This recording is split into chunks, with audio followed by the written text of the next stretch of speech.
السلام علیکم ورحمۃ اللہ، لا حول ولا قوۃ الا باللہ، حسبنا اللہ ونعم الوکیل، یا حی یا قیوم برحمتک استغیث، لا الہ الا انت سبحانک انی کنت من الظالمین، ربنا آتنا من لدنک رحمہ وہیئ لنا من امرنا رشدا، اللہم صل علی محمد وعلى آل محمد وأصحاب محمد وأزواج محمد وأمة محمد أجمعين إلى يوم الدين آمين. الحمد لله رب العالمين والصلاة والسلام على سيد الأنبياء والمرسلين وعلى آله وأصحابه أجمعين إلى يوم الدين. الحمد للہ آج 13 اگست 2023 کو سنڈے کے دن ہمارا یہ پبلک سیشن نمبر 107 منعقد ہونے جا رہا ہے۔ آج محرم الحرام 1445 ہجری کی 25 تاریخ بھی ہے۔ کل انشاءاللہ تعالی پاکستان کا یوم آزادی، حقیقی یوم آزادی جو ہے 14 اگست 2023 آنے والا ہے، تو اس کے حوالے سے میں ہر دفعہ کوئی نہ کوئی پیغام دیتا ہوں۔ پچھلے سال بھی جو میں نے پیغام دیا تھا وہ رات کو ہمارے ایک بھائی نے اپلوڈ کیا، وہ لگ رہا تھا اس سال کا پیغام ہے، تو اس کا مطلب ہے کہ کوئی تبدیلی نہیں آئی بلکہ حالات زیادہ ورسٹ ہو گئے ہیں۔ یہی وجہ ہے کہ آپ اس کو 5 سال بعد بھی سنیں گے تو وہی باتیں آپ کو لگیں گی۔ جو میں نے پرابلم ہائی لائٹ کی تھی، بجائے اس کے کہ ہم خوشنما باتیں کر کے ایک دوسرے کو جھوٹی تسلیاں دے کر اٹھیں، ہمیں پرابلمز کو سمجھنا چاہیے۔ میرا خیال ہے اس وقت ملک مزید خطرناک صورتحال سے گزر رہا ہے۔ اس کی وجہ یہ ہے کہ دہشت گردی کا عفریت دوبارہ باہر آ چکا ہے، اور جو چیزیں ضرب عضب اور رد الفساد کے بعد کافی حد تک ایڈریس ہو گئی تھیں، وہ پرابلمز دوبارہ سے مختلف جگہوں پر نظر آنا شروع ہو گئے ہیں۔ پلس پاکستان کی جو پولیٹیکل سچویشن ہے وہ بھی آپ کے سامنے ہے۔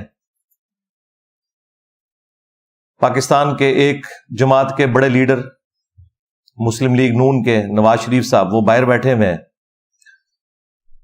اور ظاہر ہے کہ انہوں نے بھی ابھی عدالتوں سے اپنے کیس فارغ کروانے ہیں تو ہی واپس آ سکتے ہیں۔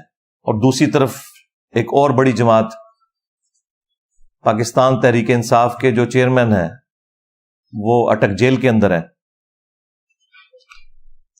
اور ابھی تازہ آپ کو پتہ ہے اسمبلیاں بھی تحلیل ہو گئی ہیں، اور ایک غیر معروف شخصیت پرائم منسٹر کے عہدے کے لیے نامزد ہوئی ہیں۔ ان میں بس ایک ہی پازیٹیو چیز مجھے نظر آئی ہے کہ وہ بلوچستان سے ہیں۔ ہم بھی یہ پہلے کہتے ہیں کہ چھوٹے صوبوں کو اہمیت دینی چاہیے، صرف پنجاب کی جاگیرداری نہیں ہونی چاہیے آرمی چیف کی پوسٹ کے اوپر، یا چیف جسٹس کی پوسٹ کے اوپر، یا پرائم منسٹر کی پوسٹ کے اوپر۔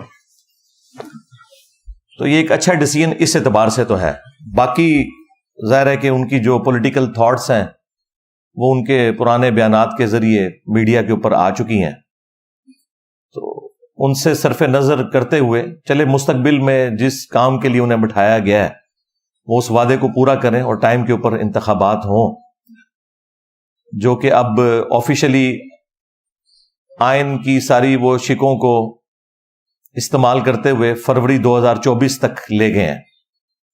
میں تو اس پہ بھی بڑا خوش ہوں کہ اگر فروری یا مارچ 2024 کے اندر بھی الیکشن ہو جائے، کیونکہ ہمارے دلوں میں تو وسوسے آتے ہیں کہ شاید کوئی یہ معاملہ لٹکانے والا ہو رہا ہے، تو لٹکانے سے تو فائدہ نہیں ہوگا، کیونکہ جن لوگوں کا عوام میں سٹیک نہیں ہے انہیں کوئی پرواہ نہیں ہوتی ملک کے ساتھ کیا ہو رہا ہے۔ جو پولیٹیکل لیڈرز ہوتے ہیں انہیں کم از کم اتنی شرم و حیا ہوتی ہے کہ ہم نے پبلک میں آ کے لوگوں کا سامنا کرنا ہے، تو ظاہر ہے کہ لوگ پھر ان کا انالیسس کرتے ہیں جو کچھ انہوں نے گورنمنٹ کے اندر رہ کے پرفارم کیا ہوتا ہے، تو لوگوں کے لیے جج کرنا آسان ہو جاتا ہے۔ میں نے پچھلی دفعہ بھی عرض کیا تھا کہ پاکستان کا ایک ہی بڑا مسئلہ ہے، وہ یہ ہے کہ جو لوگ اپنی ڈیوٹیز کے اوپر لگے ہوئے ہیں وہ اپنا کام کرنے کی بجائے دوسرے کاموں کے اندر انٹرسٹ فیل کر رہے ہیں. اس کی وجہ سے نہ صرف یہ کہ وہ دوسرے کاموں کو صحیح طریقے سے کر نہیں پاتے، بلکہ اپنا جو ان کا کام ہے اس کے اندر بھی وہ کمزوری کا شکار ہے. اگر ایک چیف جسٹس ہاسپٹل کے وزٹس کرنا شروع کر دے گا، ڈیم فنڈ بنانا شروع کر دے گا، اور اس چیز کی پرواہ نہیں کرے گا کہ لاکھوں کیسز اس کی عدالتوں میں رکھے میں، تو وہ ان کاموں کی طرف کیا توجہ دے گا؟ چونکہ میڈیا کے اندر آنے میں ان لوگوں کو شاید خوشی محسوس ہوتی ہے.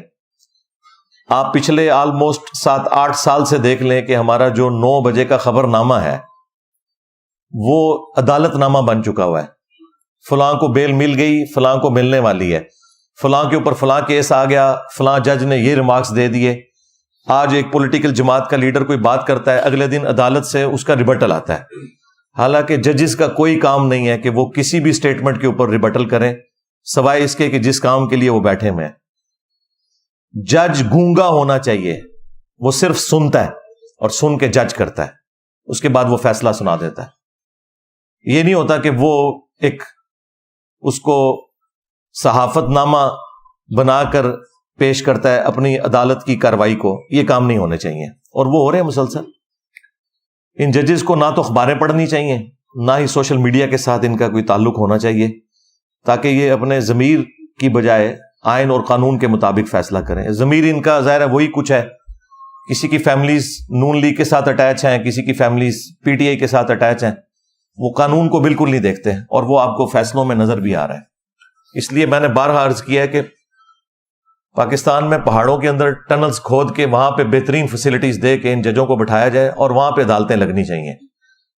ان ججز تک کوئی بھی اخبارات اور اس طرح کی چیزیں نہیں پہنچنی چاہیے، تاکہ یہ صحیح فیصلہ کریں. عدالت کا نظام اگر درست ہو جائے، باقی سارے معاملات خود بخود صحیح ہو جائیں گے.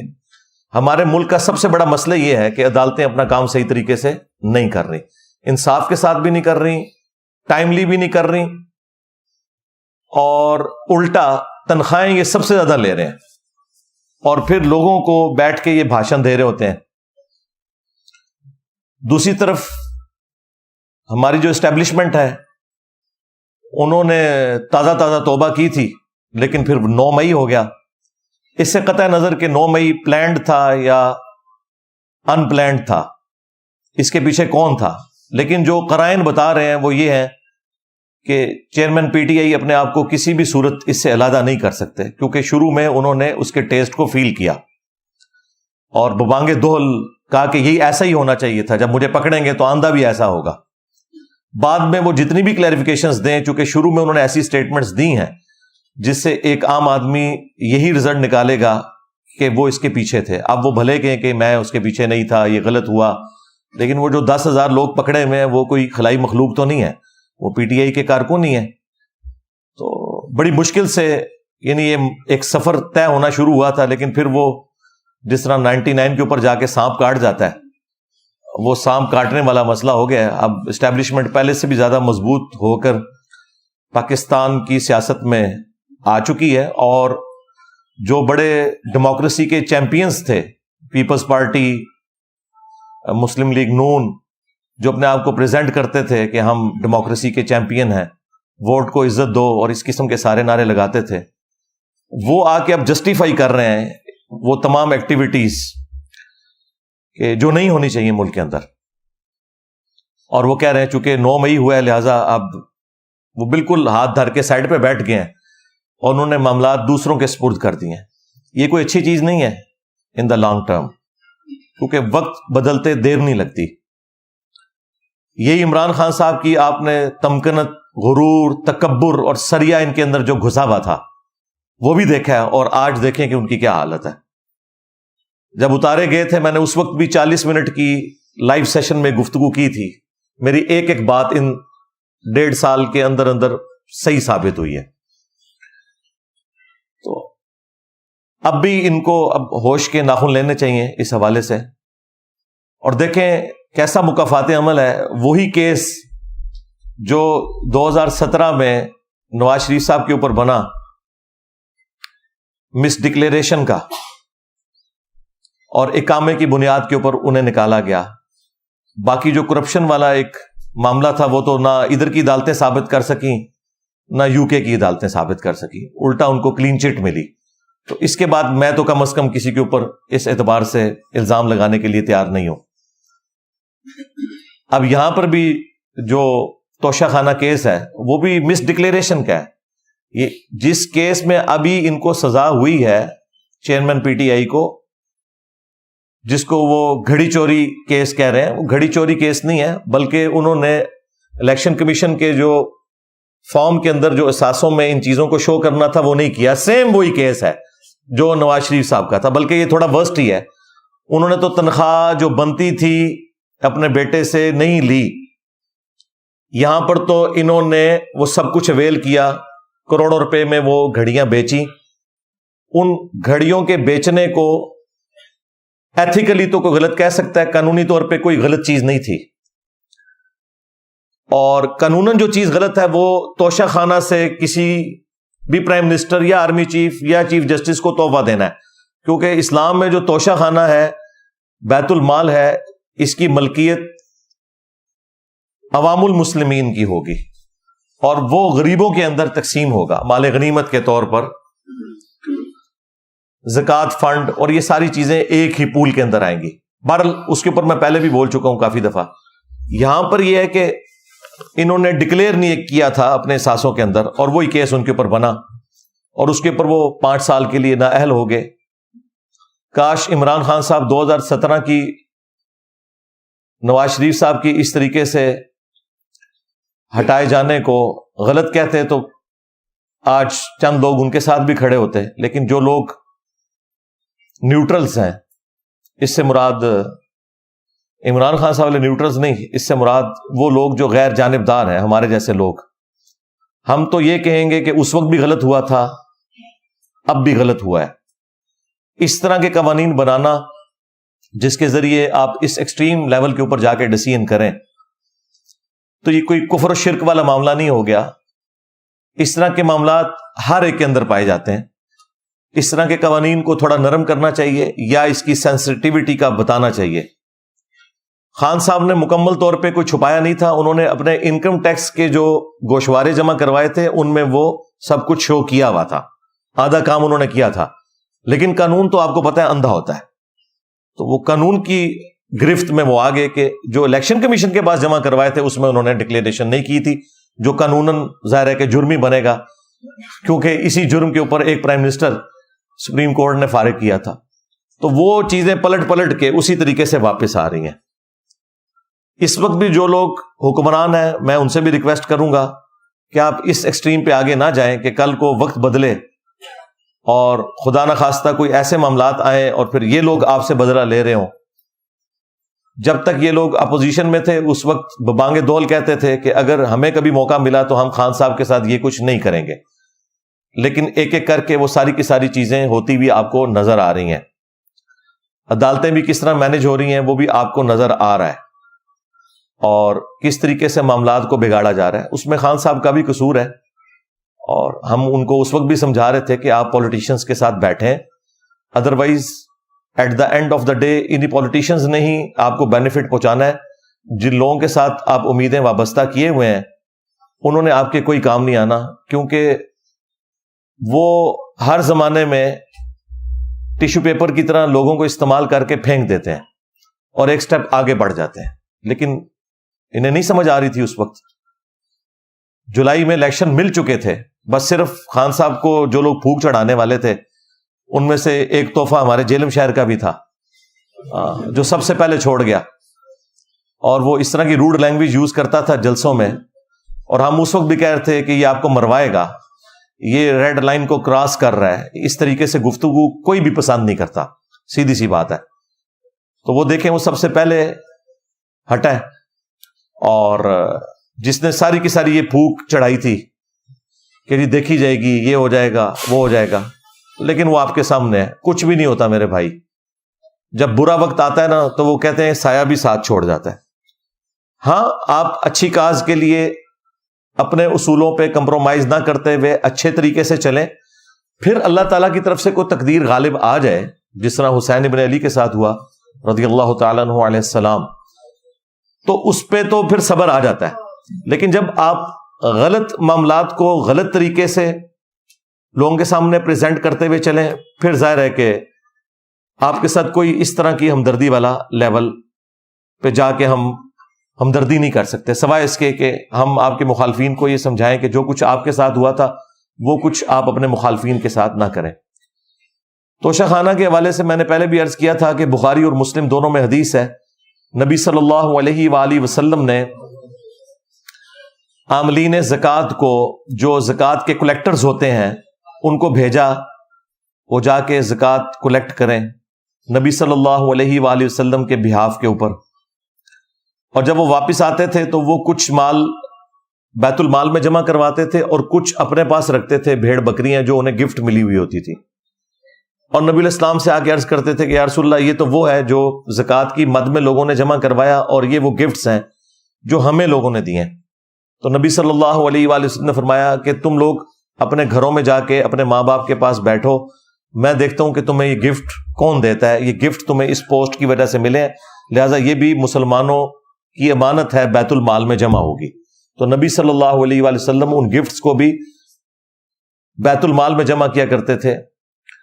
تو یہ پاکستان میں جو یہ قانون ہے توشہ خانہ کا کہ آپ پہلے تھا 20% دے کے, پھر بنا 50% دے کے اس کی مالیت, اور اس کو آپ ریٹین کر سکتے ہیں لیکن بیچ نہیں سکتے, نہ تو ریٹین کر سکتے ہیں نہ بیچ سکتے ہیں, یہ آپ کی ملکیت ہی نہیں ہے, کیونکہ پرائم منسٹر آف پاکستان ایک پوسٹ ہے, اس پوسٹ کو ملا ہے یہ گفٹ, نہ کہ یہ نواز شریف صاحب کو ملا ہے یا عمران خان صاحب کو ملا ہے, اس پوسٹ کی وجہ سے ملا ہے, ورنہ تو باقی لوگوں کو بھی مل رہے ہوں گفٹ. اس لیے یہ تو قانون ہی ویسے ہی چینج ہونا چاہیے. اب اس طرح کے معاملات کے بعد تو اس کے اوپر نظر ثانی کرنی چاہیے. دوسری بات میں سمجھتا ہوں ہمیں اب مان لینا چاہیے کہ ہم ایز اے نیشن انکمپیٹنٹ ہیں. جب تک ہم یہ چیز نہیں مانیں گے اس وقت تک ہم لرن نہیں کر سکتے. ویسے ہم ملی ترانوں کے ذریعے اپنے آپ کو بڑا کر کے پریزنٹ کریں, لیکن یہ حقیقت بات ہے کہ دنیا بہت آگے نکل چکی ہے اور ہم بہت پیچھے رہ گئے ہیں. ایون آپ گیمز میں بھی دیکھ لیں, جن گیمز کے اندر ہمیں بڑا ایک فخر تھا کہ نیچرل ٹیلنٹ اویلیبل ہے ہاکی کی گیم کے اندر, وہ بھی آپ دیکھ لیں کہ ہمارا کیا حشر ہو گیا ہے, کیونکہ دنیا نے اس کو سائنٹیفک انداز میں لے کے چلنا شروع کیا اور ہم وہی پرانے اپنے معاملات کو اس طریقے سے لے کے چل رہے تھے تو پیچھے رہ گئے. تو انکمپیٹنسی بھی ہے, پراپر بندہ جو پراپر جاب کے اوپر ہونا چاہیے وہ نہیں ہے.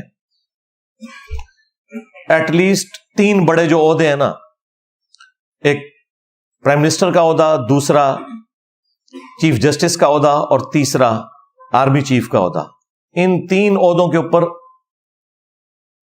امین قسم کے لوگ جو اس فیلڈ کے اندر ایکسپرٹیز بھی رکھتے ہوں اور ان کے اندر ول بھی ہو کام کرنے کی, وہ ہونے چاہیے. نچلے والے معاملات پھر بعد میں آہستہ آہستہ درست ہوں گے, وہ اچانک نہیں درست ہوتے. میں تو اس مت کو بالکل نہیں مانتا کہ اوپر کوئی صحیح بندہ آ جائے تو نیچے سب کچھ صحیح ہو جائے گا, ایسے ہو ہی نہیں سکتا.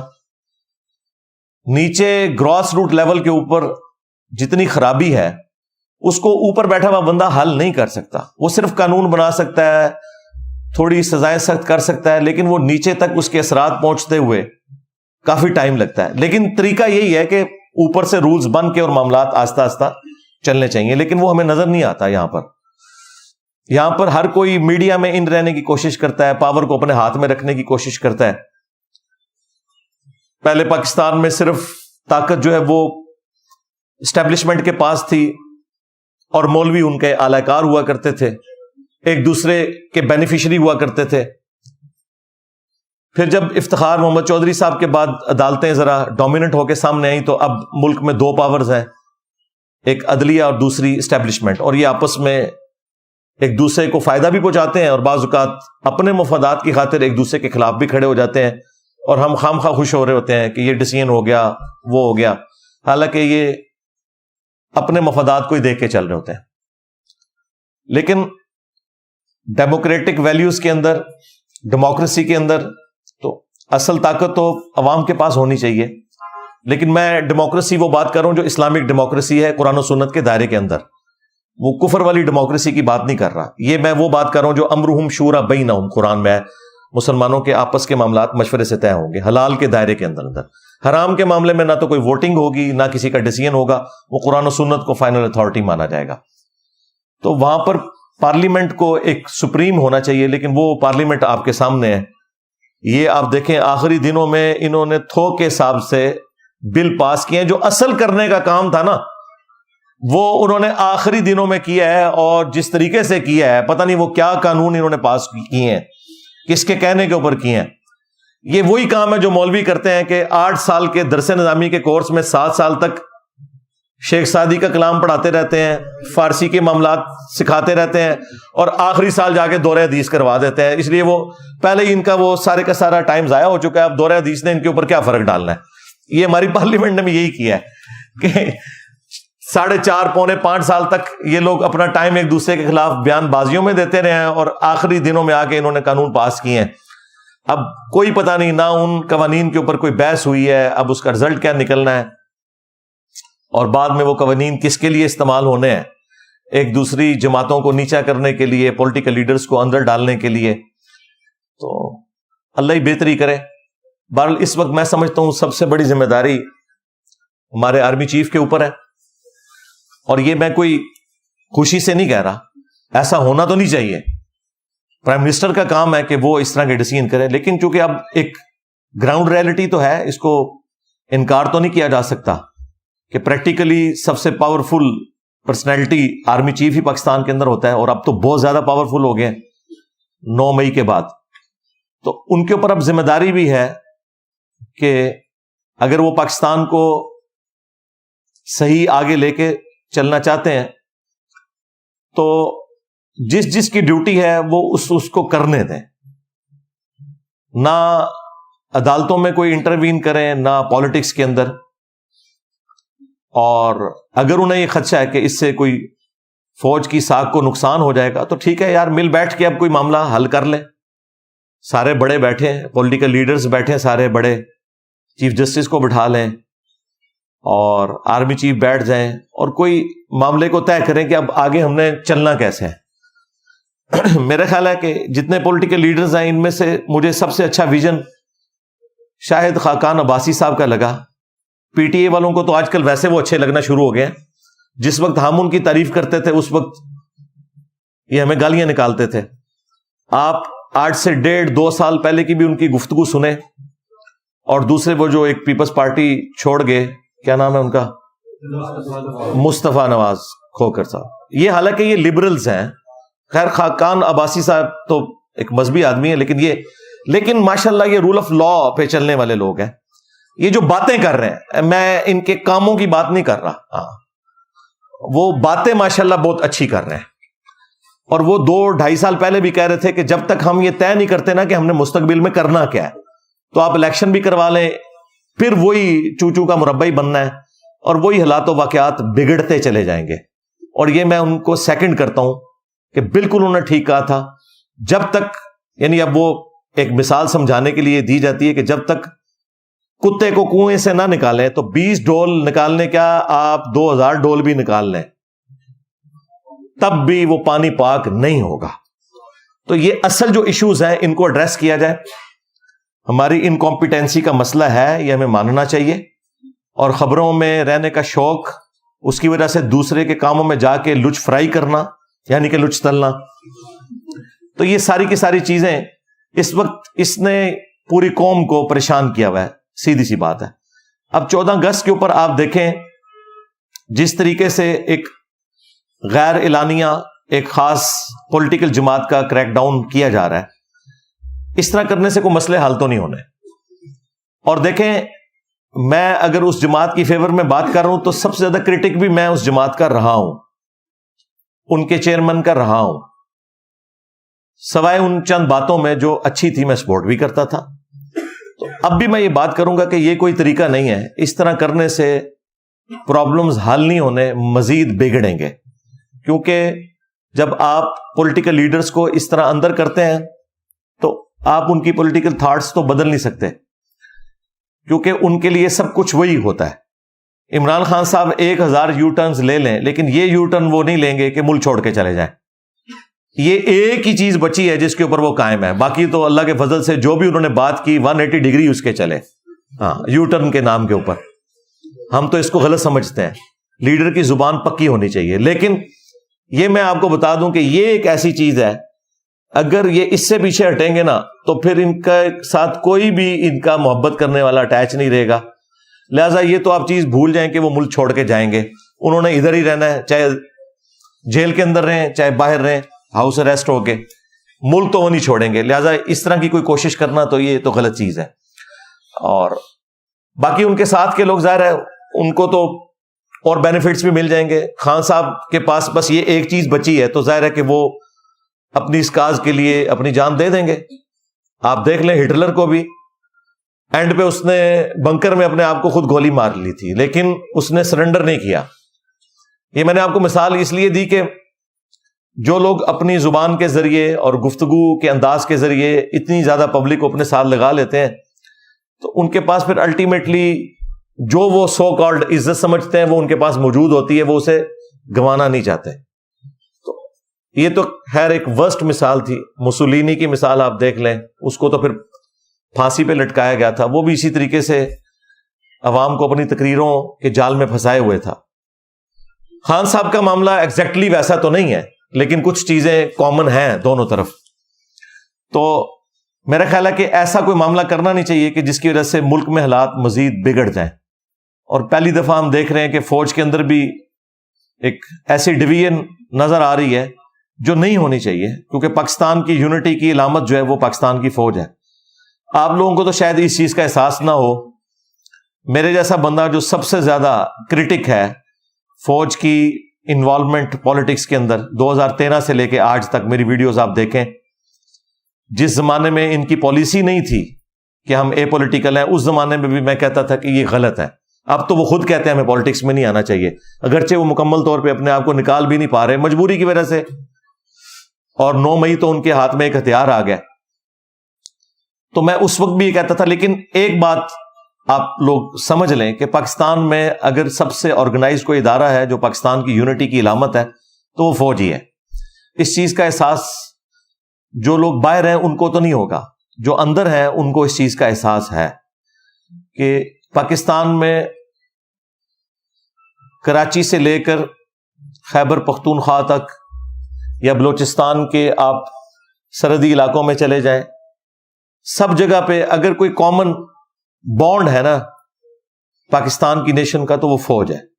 کیونکہ سیکیورٹی کو فوج دیکھ رہی ہوتی ہے. پاکستان کے ایٹامک انرجی کے اداروں کی ساری سیکیورٹی فوج کے پاس ہے. پاکستان کا سارا سینسٹیو اسلحہ فوج سیکیورٹی کو دیکھ رہی ہوتی ہے. ایون ہماری جو سائٹس کے اندر بھی سیکیورٹی ہے وہ بھی فوج کے پاس ہوتی ہے. اور بڑی مشقت والی زندگی وہ گزار رہے ہوتے ہیں. پورا دن سخت گرمیوں کے اندر آپ پہاڑوں کے اندر جہاں پہ ہیومیڈیٹی کا لیول بھی بہت زیادہ ہو اور آپ پوسٹوں کے اوپر بیٹھ کے اے سی والے کمروں میں نہیں، عام پوسٹوں پہ بیٹھ کے پورا دن ڈیوٹی کریں، اور جب تھکے ہارے رات کو اپنے کمرے کے اندر آئیں تو اس کمرے سے کبھی کوئی سانپ نکل رہا ہو، کوئی بچھو نکل رہا ہو. تو یہ تو نارمل ہے. یہ تو چیزیں میں نے خود آبزرو کی ہیں. میں نے بھی سائٹس پہ کئی دفعہ راتیں کاٹی ہیں. ہم تو چونکہ آفیسر رینک کے تھے، ہم تو ریسٹ ہاؤسز کے اندر ٹھہرتے تھے، لیکن مسجد میں تو ملاقات ہو جاتی تھی تو اس طرح کی ساری باتیں پتہ چلتی تھی کہ آج ہمارے ڈرائیورز کے روم سے بھی سانپ نکل آیا، فوجیوں کے اس کمرے سے بھی نکل آیا. تو مجھے وہاں جا کے اس چیز کا زیادہ احساس ہوا کہ باہر بیٹھ کے یعنی اس طرح باتیں کرنا یہ آسان ہے، لیکن پریکٹیکلی معاملات کو لے کے چلنا یہ بڑا مشکل ہے. اور ظاہر ہے کہ جو لوگ کرٹیسزم کر رہے ہوتے ہیں اسٹیبلشمنٹ کے اوپر، وہ ظاہر ہے ان فوجیوں پہ تو نہیں کر رہے ہوتے جو بارڈر کے اوپر قربانیاں دے رہے ہیں. عام حالت میں بھی بارڈرز کے اوپر سانپ کے کاٹنے سے فوجی ریگولرلی شہید ہوتے رہتے ہیں، لیکن وہ خبریں اس طریقے سے میڈیا میں نہیں آ رہی ہوتی، وہ نارمل ایک چل رہے ہوتے ہیں معاملات.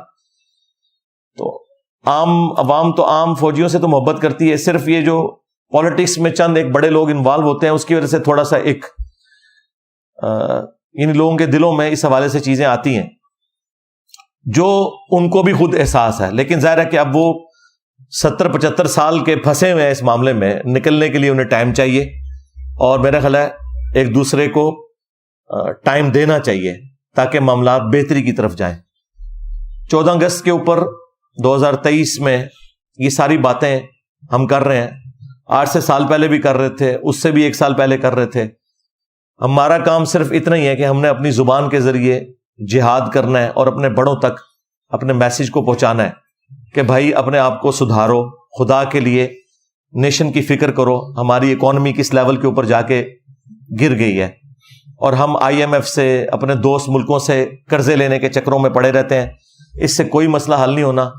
پاکستان کی اکانومی کو اگر آپ نے اٹھانا ہے تو اس کے لیے سب سے زیادہ ضروری چیز یہ ہے کہ ٹیکس کی کلیکشن صحیح ہو. یہ ایک ہی مسئلہ ہے پاکستان کی اکانومی کے ساتھ کہ ٹیکس کی کلیکشن بالکل فیئر نہیں ہے, بلکہ ہے ہی کوئی نہیں ہے. آپ جن ڈاکٹرز کے پاس علاج کروانے کے لیے جا رہے ہیں اور وہ 1500, 2000, 3000 فیس لیتے ہیں, اور آپ کو پرچیوں کے اوپر وہ نمبر بنا کے دے رہے ہوتے ہیں. اگر آپ وہ کیلکولیٹ کریں تو میں آپ کو جیلم شہر, چھوٹا سا شہر ہے, اس کے اندر درجنوں ڈاکٹرز ایسے بتا سکتا ہوں جو لاکھوں کی نہیں ملینز کی دیہڑیاں لگا کے اٹھتے ہیں, لیکن ٹیکس ان کا کوئی نہیں ہے. ٹیکس بیچارہ صرف سرکاری ملازم دے رہا ہے, یا ایک عام غریب آدمی جب پیٹرول بھرواتا ہے تو اس سے زبردستی وہ ٹیکس لے لیا جاتا ہے پیٹرول کی مد میں یا صابن کی ٹکیا کے اوپر, جو انڈائریکٹ ٹیکسز ہیں سیلز ٹیکس کی فارم میں. باقی جو یہ بڑے لوگ ہیں جن سے ٹیکس کلیکٹ ہونے چاہیے, وہ تو آپ نے شبر زیدی کا انٹرویو شاہ زیب خان زادہ کے ساتھ سن لیا. میرا خیال ہے وہ ایک انٹرویو نا پوری پاکستانی نیشن کو دیکھنا چاہیے تاکہ انہیں پتا چلے کہ آپ کا پرابلم کیا ہے. کہ سارے پولیٹیشنز ایک ہیں ٹیکس چوری کرنے کے معاملے میں, خواہ وہ PTI سے تعلق رکھتے ہیں, خواہ وہ مسلم لیگ سے تعلق رکھتے ہیں, خواہ پیپلز پارٹی سے. گورنمنٹ کسی کی بھی ہو, جب بھی ٹیکس لگنے شروع ہوتے ہیں تو یہ سارے اکٹھے ہو کے پہنچ جاتے ہیں. اور وہ شبر زیدی صاحب تو خود چیئرمین PTI کے بڑے چاہنے والے بھی ہیں, اسٹیبلشمنٹ کے بھی بندے ہیں, ان کے بھی چاہنے والے ہیں. لیکن انہوں نے جو باتیں کی ہیں نا وہ بڑی لاجیکل فٹ ان بیٹھتی ہیں. اس وقت کے اگر آپ بیانات نکال کے دیکھیں اس میں انہوں نے خان صاحب کی تعریفیں بھی کی ہیں, لیکن جو خان صاحب کمپرومائز کرتے تھے معاملات میں اس کو بھی انہوں نے ایڈریس کیا. اور جو ایکس آرمی چیف تھے باجوہ صاحب, ان کا بھی ذکر کیا کہ انہوں نے فل سپورٹ کیا, لیکن جب DHA کے اوپر ٹیکسز کی باری آئی تو انہوں نے کہا یار ہاتھ اولا رکھ, میرے بندے بھی تو وچ کر رہے ہیں. میں تو بس وہی بات ہے کہ ہر بندے دے وچ اپنے فالوورز آ جاندے نے. ہاں, یہ فالوورز بہت خطرناک ہوتے ہیں, بلکہ خطرے ناک ہوتے ہیں. تو پاکستان کا سب سے بڑا مسئلہ ٹیکس کلیکشن ہے. یہ ٹیکس کلیکشن نہیں ہوگی, آپ جتنے مرضی قرضے لے لیں, جو مرضی کر لیں, آپ کی اکانومی نہیں اٹھنی, کیونکہ یہاں پہ لوگ کمائی کر رہے ہیں لیکن ملک کو دے کچھ نہیں رہے. اور پھر کہتے ہیں جی ملک نے ہمیں کیا دیا ہے. مجھے 3-4 دن پہلے ہمارے ایک ٹیم ممبرز میں سے بھائی تھے, تو میں نے یہ وہ جھنڈا لگایا ہوا پاکستان کا, تو مجھے کہتے ہیں میں نے بھی خریدا ہوا لیکن میں نے سائڈ پہ رکھ دیا ہے, اس ملک نے ہمیں دیا ہی کیا ہے. میں نے کہا یار یہ ملک کو پوچھنا چاہیے کہ تم نے ہمیں کیا دیا ہے.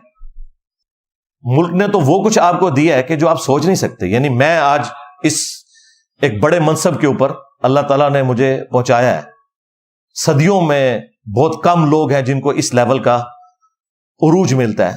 تو ظاہر ہے سب کچھ میں نے ادھر سے ہی حاصل کیا ہے, ادھر ہی میری تعلیم ہوئی ہے, ادھر سے ہی میں نے سب کچھ سیکھا ہے, سب کچھ لرن کیا ہے.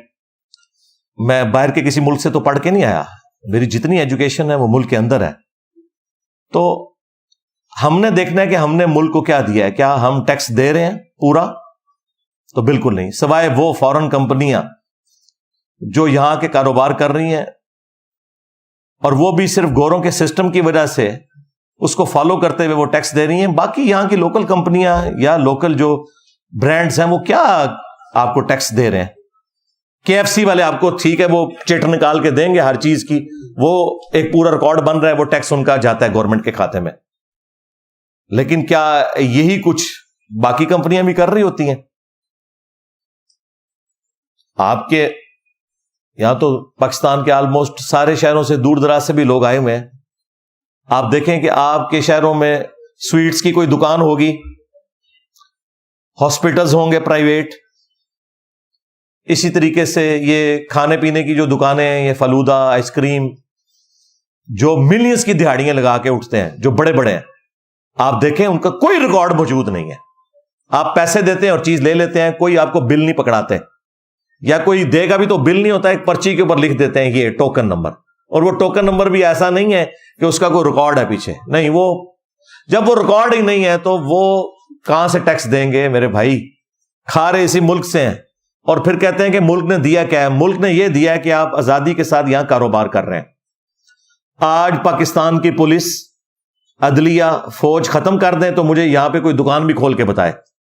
یہ آپ جو آزادی سے دکان کھول کے صبح کے وقت سے لے کے شام تک پاکستانیوں سے پیسے لوٹتے ہیں کاروبار کی شکل میں اور ٹیکس نہیں ادا کرتے، اور آپ کہتے ہیں ملک نے کیا دیا ہے؟ ملک نے یہ دیا کہ آپ آزادی سے کر رہے ہیں، ادروائز ہر دکاندار کو اپنے 10 باڈی گارڈ رکھنے پڑے، ان کے پیسے دینے پڑے.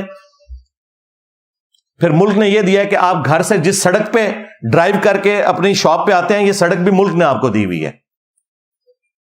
تو یہ سارے کے سارے معاملات ٹیکسز کے ذریعے چلتے ہیں نا. پولیس کا نظام، عدلیہ کا نظام، سرکاری جتنے بھی ملازمین ہیں، ان کی تنخواہیں کس نے دینی ہے؟ ٹیکسز کے ذریعے ہوں گی، کیونکہ ہم فیسلٹیز اویل کر رہے ہیں نا، تو اس کے اگینسٹ ہم نے ٹیکس تو دینا ہے.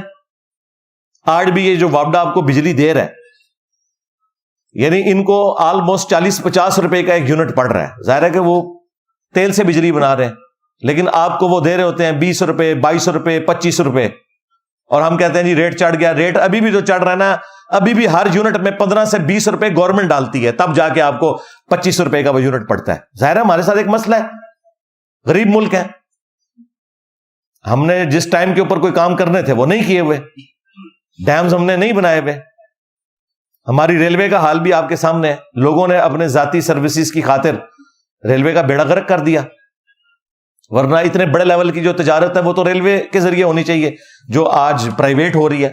تو کوئی ایک مسئلہ تو ہمارے ساتھ نہیں جڑا ہوا. تو سب سے بڑا ایشو یہ ہے کہ یہ لوگ ٹیکس نہیں دیتے. جب تک ٹیکس جمع نہیں ہوگا اس ملک کا کچھ نہیں بننا. یہ میری بات آپ نے یاد رکھنی ہے. پاکستان کا صرف ایک علاج ہے کہ ٹیکس ہو. باہر کے ملکوں کی آپ مثالیں دیتے ہیں، 100 روپے کماتے ہیں تو 40 روپے ٹیکس دیتے ہیں. 100 روپے میں 40 روپے، اور یہاں پہ لوگ 1 روپیہ بھی ٹیکس نہیں دیتے. وہ آٹے میں نمک بھی نہیں جو وہ دے رہے ہیں. جو ان کی ایک دن کی کمائی ہے نا، یہ بھی یہ نہیں دیتے ٹیکس کی مد میں، اور 365 دن یہ کماتے ہیں. اور سارے آپ اداروں میں بھی دیکھ لیں، اسی طریقے سے یہ سارے معاملات پھر ٹریگر کرتے چلے جاتے ہیں. جب تک ہم ٹیکس کلیکشن اپنی بہتر نہیں کرتے اس وقت تک کچھ نہیں بننا. دوسرا، پڑھے لکھے لوگوں کے لیے تو میرا یہی مشورہ ہے کہ میرے بھائی اب اس ملک میں آپ کے لیے کچھ نہیں ہے سوائے اس کے کہ آپ انزائٹی کا شکار ہوں گے. تو بہتر یہ ہے کہ آپ میں سے جس کا بھی کوئی ایسا معاملہ سیدھا ہوتا ہے دوسرے ملکوں میں نکلیں، وہاں جابز کریں، اور یہ کوئی ایب والی بات نہیں، اور ریمیٹنس پاکستان کو بھیجیں. آپ بھی پاکستان کی ترقی میں حصہ ڈال رہے ہوں گے. آج بھی آپ دیکھیں، کل بھی رات کو میں اسٹیٹ بینک کے فگرز دیکھ رہا تھا، $6 ارب روشن ڈیجیٹل اکاؤنٹ کے اندر آئے ہیں، جو ایک ریکارڈ اماؤنٹ تھی. لوگوں نے، ظاہر ہے وہ اس لیے آ رہے ہیں کہ بھی اتنا سود پاکستان کو دینا پڑ رہا ہے پیسے اکٹھے کرنے کے لیے، جو باہر کے ملکوں میں بینکوں کا اتنا سود نہیں ہے. 2%، 3% سے زیادہ بینک سود نہیں دیتے ہیں. آپ کے بینک جو ہے وہ 20%، 22-25% سود دے رہے ہیں. تو ظاہر ہے لوگوں نے پیسے جمع کروانے ہیں. ہم بڑے خوش ہو رہے ہیں کہ $6 ارب آ گئے، تو یہ جو $6 ارب آئے اس کے اگینسٹ پاکستان کو کیا کچھ پے کرنا پڑ رہا ہے؟ At the end of the day نقصان ہی اٹھا رہے ہیں. تو اس لیے جو لوگ پڑھے لکھے لوگ ہیں دوسرے ملکوں میں جائیں، وہاں جا کے جابز کریں، اپنے ملک کے اندر ریمیٹنس بھیجیں. اور یہاں پہ جو لوگ جن کو اللہ تعالیٰ نے اسودہ حال کیا ہے، ان کو چاہیے کہ جو فیسلٹیز وہ خود اپنے ذات کے اندر مینج کر سکتے ہیں. مثلا فیکٹری آنرز کا کوئی کام نہیں ہے کہ وہ وابڈا سے سستی بجلی لیں. ان کو چاہیے اپنے سولر پلانٹس لگائیں اور بجلی اپنی خود پروڈیوس کریں. پاکستان خوش نصیب ملکوں میں سے ہے جہاں 330 دن سورج نکلتا ہے. اس لیے میں نے سولر کے اوپر اتنی تفصیلی ویڈیو ریکارڈ کروائی تھی. اس میں نے DHA، barrier town, city housing اور باقی اسکیمز کو میں نے یہ کہا تھا کہ آپ لوگوں کے پاس وہ لوگ آ کے رہ رہے ہیں جن کے پلاٹس ہی کروڑوں میں ہیں. اگر وہ 20-25 لاکھ روپیہ، 30 لاکھ روپیہ لگا دیتے ہیں سولر سسٹم کے اوپر 8 kVA کا یا 10 kVA کا، تو نہ صرف ان کے لیے فائدہ مند ہے بلکہ غریب لوگوں کو بجلی سستی ملے گی، کیونکہ وہ یونٹس جو انہوں نے استعمال کرنے تھے اب وہ غریب لوگوں تک پہنچیں گے. پاکستان کے پاس بجلی کی کیپیسٹی ہے 2050 تک کی. آپ کو پتہ ہے لوڈ شیڈنگ اس لیے ہو رہی ہے کہ ہمارے پاس تیل نہیں ہے جس کے ذریعے ہم بجلی پروڈیوس کر سکیں. ہمارا مسئلہ سستی بجلی ہے. ہمارے پاس پلانٹس موجود ہیں. آج آپ تیل مفت کہیں سے لیں تو بجلی سرپلس ہے. اتنے پلانٹس ہم لگا چکے ہیں لیکن اس کو چلانے کے لیے ہمارے پاس تیل نہیں ہے. یہ اصل مسئلہ ہے ہمارا. تو وہ تو کبھی بھی حل نہیں ہونا. اس لیے ابھی یہ جو پرائم منسٹر نے 1 لاکھ ٹیوب ویلز سولر کے اوپر شفٹ کرنے کا اعلان کیا ہے. اللہ کرے سب کو مل جائیں, یہ بہت اچھا ڈیسیژن ہے. 25 سال کے لیے کم از کم 1 لاکھ ٹیوب ویل جو ہے وہ بجلی تو یوز نہیں کریں گے. انڈیا آپ کے پڑوسی ملک میں ایک صرف سولر انہوں نے پلانٹ لگایا ہے بہت بڑی زمین کے ایریا کے اوپر, جس کی کیپیسٹی 22,000 میگا واٹ ہے. یعنی پاکستان پورا جتنا بجلی استعمال کرتا ہے نا, وہ ایک سولر کے ان کے سسٹم سے اچیو ہو رہی ہے. ہاں تو دیکھیں ادھر بھی تو یہ سارے معاملات ہو رہے ہیں. وہاں پہ بھی کرپشن ہے, وہاں پہ بھی پولیٹیکل لیڈرز کھاتے ہیں, لیکن ملک کے اوپر لگاتے بھی ہیں. لیکن کم از کم وہاں پر لوگ اپنا اپنا کام کافی حد تک کر رہے ہیں. فوج پالیٹکس میں اتنی دخل نہیں دیتی, عدلیہ بھی اپنا کام کرتی ہے. ٹھیک ہے کمزوریاں وہاں پہ بھی ہیں, لیکن یہاں پہ تو بہت بڑے لیول کی کمزوریاں.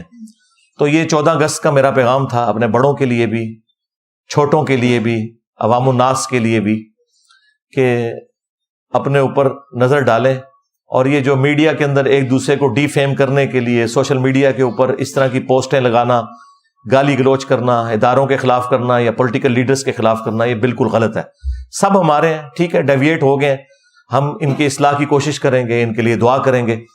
اور آخر میں پوری پاکستانی نیشن کو بالخصوص اور باقی امت کو بالعموم 14 اگست 2023 کی مبارک دوں گا, اور سب سے ریکویسٹ کروں گا کہ اللہ کے حضور دعا کریں کہ اللہ تعالیٰ پاکستان کے لیے آسانیاں فرمائے. بلکہ میرا خیال ہے اس موقع پہ ہمیں دعا بھی کرنی چاہیے. اللہم انی اسألک بانک انت اللہ لا الہ الا انت الاحد الصمد الذی لم یلد ولم یولد ولم یکن لہ کفوا احد والہکم الہ واحد لا الہ الا هو الرحمن الرحیم الف لام میم اللہ لا الہ الا هو الحی القیوم اللہم صلی علی محمد وعلی آل محمد اللہم ربنا آتنا فی الدنیا حسنہ وفی الآخرة حسنة وقنا عذاب النار ربنا آتنا من لدنک رحمہ وہیئ لنا من امرنا رشدا اللہم احسن عاقبتنا فی الامور کلہا واجرنا من خزی الدنیا وعذاب الآخرہ. اے اللہ ہمارے ماں باپ کی, ہمارے بیوی بچوں کی, پوری امت کی تمام دینی دنیاوی جسمانی روحانی ظاہری باطنی پریشانیاں تکلیف مصیبتیں دکھ بیماریاں دشواریاں دور فرما. اے اللہ ہمارے ملک پاکستان کی خیر فرما, اندرونی اور بیرونی خطرات سے محفوظ فرما, پورے عالم اسلام کی خیر فرما, خصوص بالخصوص چائنا میں, انڈیا میں, کشمیر میں, فلسطین میں, یمن میں, عراق میں, شام میں, افغانستان میں, پاکستان میں, جہاں کہیں بھی مسلمان قسم پرسی کی زندگی گزار رہے ہیں, غیب سے ان کی عزت آبرو جان و مال کی حفاظت فرما. اے اللہ ہمارے ملک پاکستان کو دن دگنی رات چوگنی ترقی عطا فرما. اے اللہ یہ مشکلات جو مسلسل سٹارٹ سے ہی ہمارے ساتھ اٹیچ ہیں, اے اللہ ان مشکلات کا خاتمہ فرما. اے اللہ اصلاح کی کوئی راہ نکال دے, ہمارے آنے والی نسلوں کا مستقبل اس ملک کے اندر بہتر ہو جائے. اے اللہ حاضرین کے دلوں میں نیک اور جائز جو دعائیں ہیں قبول فرما. اے اللہ حاضرین کے جو چھوٹے بڑے رشتہ دار فوت ہو چکے ان کی مغفرت فرما, جو بیمار ہیں انہیں شفاء کلی عطا فرما. یہ تمام دعائیں تمام دنیا کے مسلمانوں کے حق میں قبول و منظور فرما. جن جن بھلائیوں کا سوال تیرے محبوب صلی اللہ علیہ وآلہ وسلم نے تجھ سے کیا, تمام مسلمانوں کے حق میں قبول و منظور فرما. جن جن چیزوں کے شر سے تیرے محبوب صلی اللہ علیہ وآلہ وسلم نے تیری پناہ طلب کی, تمام مسلمانوں کو ان چیزوں کے شر سے اپنی پناہ عطا فرما. سبحان ربک رب العزت عما یصفون وسلام علی المرسلین والحمد للہ رب العالمین وصلی اللہ علی النبی الکریم وعلی آلہ واصحابہ اجمعین الی یوم الدین. آمین.